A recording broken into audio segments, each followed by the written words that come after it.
Hi everyone, this is AJ and welcome back to my channel. Welcome to my channel, whether you're a returning viewer or a brand new viewer. Welcome either way. Yes, so what better day to do this on than Halloween itself? Yes, I'm going to review the 1978 John Carpenter movie Halloween. So let's get into this.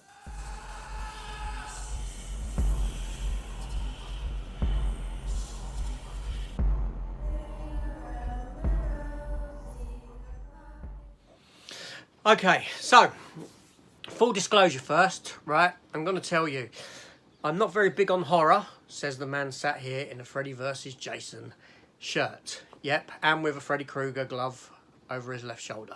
No, I mean, I'm a Blu-ray collector, DVD collector, all this sort of thing. Horror forms a very small proportion of my collection. I have horror films, my go-to horror films, this sort of a thing.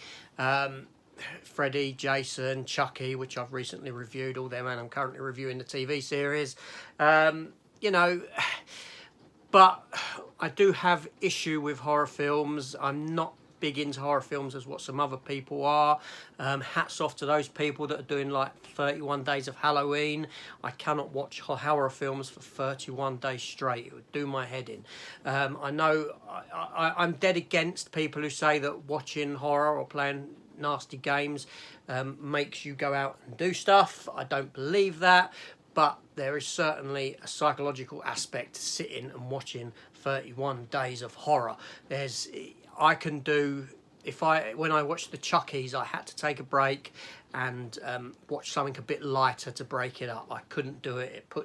Mentally, it does put you into a darker place. Yeah, and this is coming from someone who's studied psychology. And yeah, I know, yeah, it does. There is an effect that it has. Not that it makes you go out and kill, but there you go. So me personally, I cannot sit and watch horror films for 31 days straight. So hats off to you, everyone that's done that. Respect to you for that. So anyway, so Halloween 1978. Now, before I begin the actual review, I'll let you know that I'm not big on the Halloween films. I haven't seen, well, I'll be honest, I've seen this first one, I've seen the Rob Zombie ones, and I've seen the 2018 one, which I enjoyed, and Halloween Kills more recently, which I didn't enjoy so much. So I'm going back and rewatching this movie, and I haven't seen it since I was probably a child. Now, as a child, I found this to be quite an effective movie. I tried watching it a year ago. I switched it off. That was on the back of 2008, well, a couple of years ago now. On the back of the 2018 one, I tried watching it. So yeah, let's get into it. Okay, so we all know the story of Halloween. Michael Myers, boiler suit, James T. Kirk mask, painted white, goes around slashing people, stabbing them, this sort of thing, and he's pretty much unkillable. Do I need to go into the plot of this movie? No, I don't think I do, because there really isn't one. Michael Myers at the beginning escapes from, as a child, it starts in 1960s, 1963, I believe it is. He kills his sister. We jump forward in time a bit. Donald Pleasance is introduced, who's a doctor that deals with him. Michael Myers escapes from the hospital, goes back to his hometown, starts terrorising people by stepping out from behind bushes, this sort of thing, you know, and kills a few people, and there you go. So, yes, let's get into my thoughts on this film, because the story's not really overly important, because there isn't one. Okay. This is going to be a very unpopular opinion, right? And now, everyone has an opinion. You know, film is art, art is subjective, yeah? And I appreciate other people's opinion on films. I appreciate that people love this film. I appreciate that people enjoy it. I'm not knocking them for that. But it seems we're in a society now where when your opinion differs to someone else, which mine is going to do, it means that I want to kick your head in for that reason. So yeah, if you want to kick my head in because my opinion differs to you, then so be it. Feel that way, right? That's a pathetic, childish, immature reaction to a differing opinion. Yes, it is. So anyway, let's get into this. So this film, right? Please, I don't get the love for it. I don't understand it. I'm not knocking John Carpenter. This was John Carpenter's third big screen feature. But he was new as a filmmaker. He'd done shorts before that, and it shows in this film. Now, let's look at the opening scene, right? The opening scene, Michael Myers, as a kid, sticks a mask on, kills his sister, steps outside the house, his parents turn up, and they say, "What, Michael, what have you done?" The camera then lingers there as it pans back, right? The father stood there, looking down at the kid. The mother's just stood there with her arms in her pockets. Sorry, that's bad directing from John Carpenter right there. The father should have been more reactionary. The mother should have run into the house. You could have slowed the scene down, gone in slow-mo, and it's just a laughably bad scene. Then we jump forward in time and we get to Donald Pleasance with a nurse in a car, turn up at the hospital. Everyone's marching around in the rain because they managed to get out, escape, probably because of Michael Myers. Michael Myers hops in a car and drives off.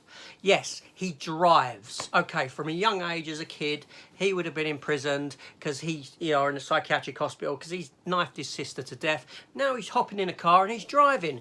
Yes, I know there's a line a little bit later about, someone must have taught him to drive. But then later on, we've got Donald Pleasance saying that this geezer just used to sit in his room, staring at a wall, staring beyond the wall, but someone must have taught him to drive. Yeah, please. Then we've got Michael Myers during the daylight, driving around with his mask on.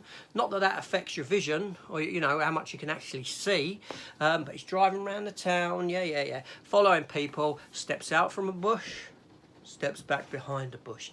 Yes, this sort of nonsense going on in broad daylight.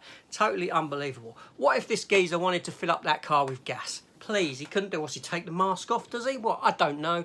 Does he kill the attendants at the special? It's ludicrous. Okay, so then we get to some of the killings. Right, there ain't much gore in this film whatsoever. He kills one girl in the car from behind, strangling her. An extremely badly acted scene of her dying. Right, please, it's laughable. Then in the house, right, he kills this geezer with four eyes. I'm wearing glasses on my face, right? He's wearing this geezer with glasses, and he strangles him up there and stabs him. Yeah. And then Michael Myers is stood there looking at him, going,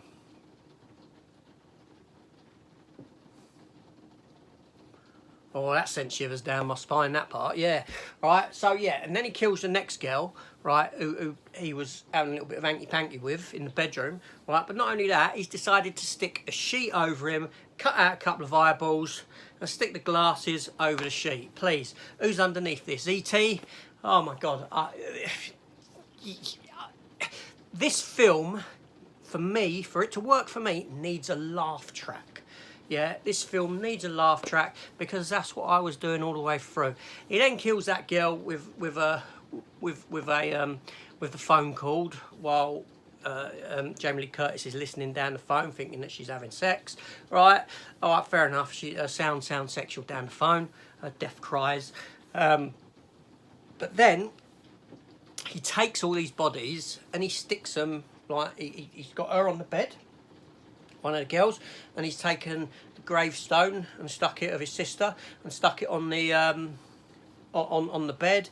Right, you got another couple of people shoved in cupboards. Right, so he's taken one out of the car. So he's obviously thinking stuff. Right.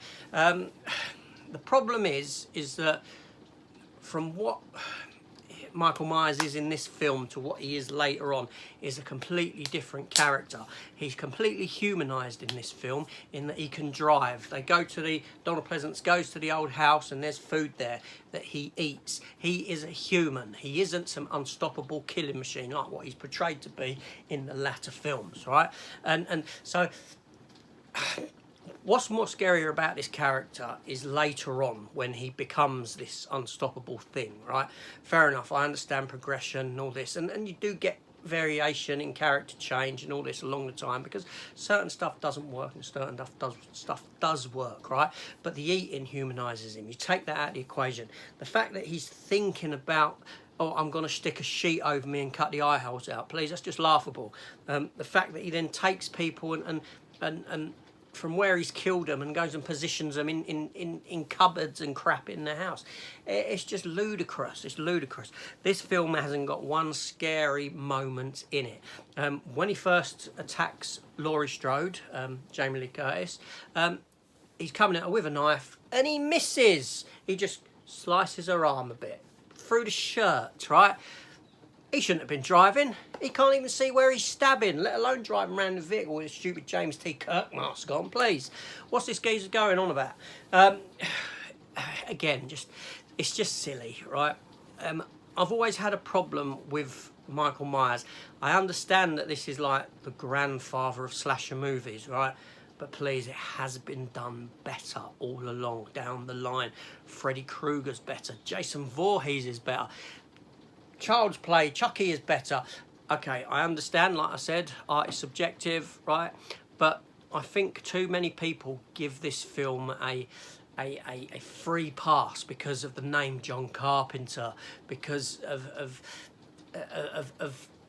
the historic significance that the film has got for the slasher genre, right? I get that. Now, and I understand that this film was made on a shoestring budget, right? This was made on less money than what I'd give to a homeless person in the street. It's such a small budget, right? But it's in my opinion. Remember, my opinion. No one else's. I know. Well, it might be some other people's opinion, but this is what I'm saying. My opinion. I don't like this film. I don't get on with it. I don't enjoy it. It's boring. It's not as well directed as what John Carpenter did later on, right? Now, reflecting back as a child, right? Now, this film, the idea of this film alone as a child scared me, right? The title, Halloween. As a child, in the 70s, in the early 80s, I was born mid-70s, right? So I was at that age where just the thought of Halloween, a film called Halloween, had a scary vibe to it, right? The music that John Carpenter scored himself, that he does in most of his films, all of his films, again, that's a very a brilliant soundtrack, a brilliant piece of score in there, simplistic but brilliant, and it works. I understand that works. The imagery of Michael Myers from a child's perspective, it works, right? Because you've taken something that to a degree has an innocence in Halloween and the trick-or-treating and going out and having fun and turning it into this dark and nasty evil thing. I know Halloween, there's a bit of a contradiction in what I'm saying there, I get that, but yes, I just think that this film for me personally doesn't work. And like I said, I'm ready to be ridiculed for my opinion on this, but this is what I give you when I do a review. I'm going to give you my opinion on a film, what I think of a film, what I think works, what I think doesn't work, and the reasons why.